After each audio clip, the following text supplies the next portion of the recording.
Olá, seja bem-vindo ao programa Retratos. Hoje nós recebemos o filósofo, arquiteto e presidente da Fundação Municipal de Cultura de Belo Horizonte, Leônidas Oliveira. Leônidas, é um prazer tê-lo aqui no nosso programa. Um prazer todo meu, muito obrigado pelo convite. Nós que agradecemos. Leônidas, você é o presidente da Fundação Municipal de Cultura de Belo Horizonte desde 2012, não é? Exato. Eu queria saber com qual proposta administrativa você assumiu esse cargo e quais são os principais desafios que você tem enfrentado durante esse período para poder implementar essas propostas que você tinha idealizado. Bom, foram um conjunto de propostas que partiram de observação da cidade, do que a cidade necessitava, mas com um sentido muito claro na inclusão. A inclusão por meio da arte. Então, tínhamos problemas e ainda temos problemas graves na distribuição de recursos da lei de incentivo e era preciso que essa lei de incentivo passasse além da linha do contorno, que fosse de encontro aos artistas anônimos dos bairros, da cultura popular e projetos nessa vertente, então, de valorização da cultura popular e da cultura tradicional e dos artistas anônimos, não em detrimento dos artistas tradicionais, Claro, não é claro. isso, mas equilibrar melhor as contas para a gente ter uma cidade mais viva na cultura. E, por outro lado, projetos de grande envergadura, como a internacionalização da cultura, a internacionalização da cidade de Belo Horizonte, que nós temos, por exemplo, um projeto catalisador, que é a Pampulha, como patrimônio mundial. E diante dessas propostas, algumas delas são realmente de grande envergadura, quais são os principais desafios que você tem encontrado para poder fazer com que elas aconteçam?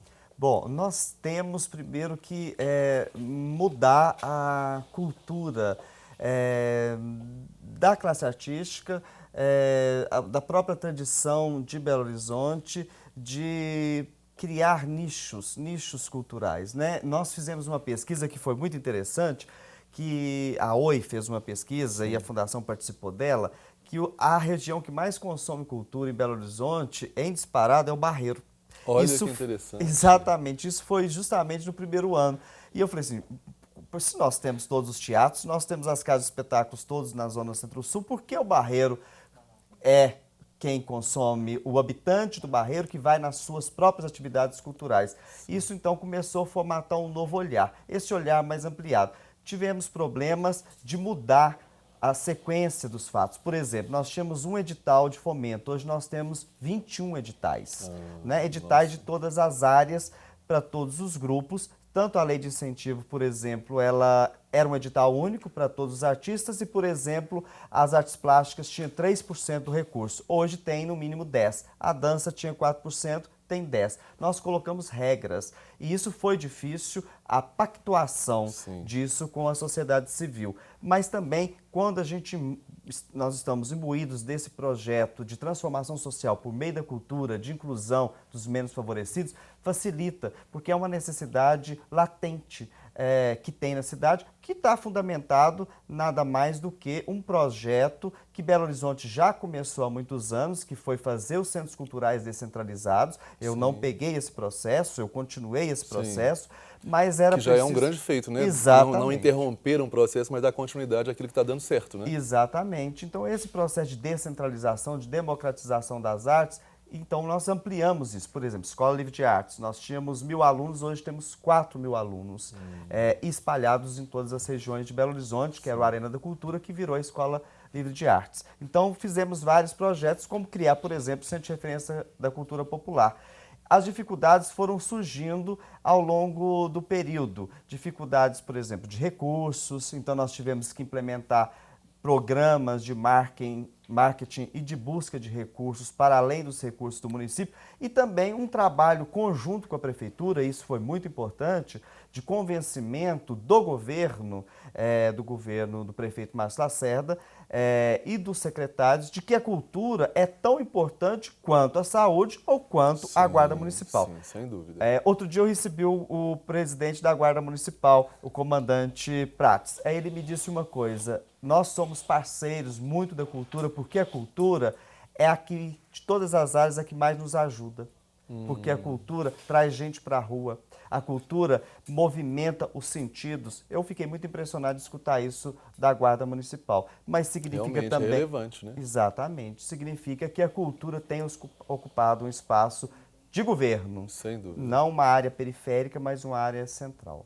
E diante desse contexto, né, que você trouxe para nós, né, essa informação mais abrangente das ações, quais das principais ações da sua administração à frente da Fundação Municipal de Cultura de Belo Horizonte você destacaria como principais e quais benefícios elas estão trazendo para a cidade e para os belo-horizontinos também? Claro, tem um projeto que eu gosto muito, dentre vários, mas que é o Decentra Cultura. Esse é o Fundo Municipal de Cultura. No ano passado e no ano de 2013, 2014, 2015, nós colocamos 6 milhões em editais. São 100 projetos de R$20 mil e que só podem entrar aqueles que estão nas regionais. Ou seja, é um projeto muito forte de descentralização. Isso traz muita alegria, por exemplo, quando eu vejo a festa, que é patrimônio imaterial da cidade de Belo Horizonte, do Rosário, acessando pela primeira vez a lei de incentivo. Ou quando eu vejo grupo anônimos do grafite, né, que estão, ou centros culturais que estão na periferia, que vivem da própria apropriação da comunidade e que o poder público pode ajudar. Outro dia foi muito interessante, eu fui Isso no já faz bairro... parte da inclusão, né? Que você Exatamente. fala desde o início, né? No processo de inclusão de todos os atores culturais, né? Exatamente. Outro dia eu fui no bairro Cabana e vi a reforma com R$20 mil, que é o projeto de reforma de um telhado de um centro cultural da comunidade. Eu fiquei muito feliz, porque eu falei assim, gente, bom, é R$20 mil, mas dá para fazer um projeto. E também nós temos uma divisão de classes muito perversa nesse país, que muita desigualdade, R$20 mil para a periferia da cidade, para esses bairros mais longínquos, esses artistas, significa também, às vezes, R$100 mil para a Zona Centro-Sul. Por exemplo, aqui nós pagamos um desenho de marketing R$10 mil, lá eles pagam R$900. E a qualidade também, muitas vezes, é boa, igual, similar ou até superior. É verdade. Tem algumas realizações que eu acho interessante a gente pontuar, como, por exemplo, a inauguração agora recentemente do Centro de Referência da Moda, não é? Tem a questão do tombamento também, né, de Santa Teresa, não é isso? Exatamente. Também esse processo de reconhecimento pela Unesco da Pampulha como patrimônio da humanidade e tal. Fala um pouco sobre essas questões também que estão envolvidas, né, na sua atuação. Claro, claro. Cidade Jardim também foi objeto de proteção integral. Santa Teresa foi um caso muito interessante. Santa Teresa vinha há vários anos, eu tenho 4 abaixo assinados da população pedindo tombamento. Isso não é usual no Brasil. Então, Santa Teresa é muito simbólico nesse fator de proteção do patrimônio, porque eles entenderam que o patrimônio ele pode ser fator de união, de agregar pessoas e econômico também, porque enquanto Santa Teresa permanece um oásis, vamos dizer assim, na cidade de Belo Horizonte, ela ganha com isso, os bares ganham, as pessoas ganham, e ele permanece com aquela vida cotidiana que é o que a gente quer preservar. Esses projetos todos de proteção do patrimônio, mais recentemente nós inauguramos 86 totens na Rua da Bahia, que vai se espalhar para a cidade de Belo Horizonte inteira, interpretando o patrimônio histórico.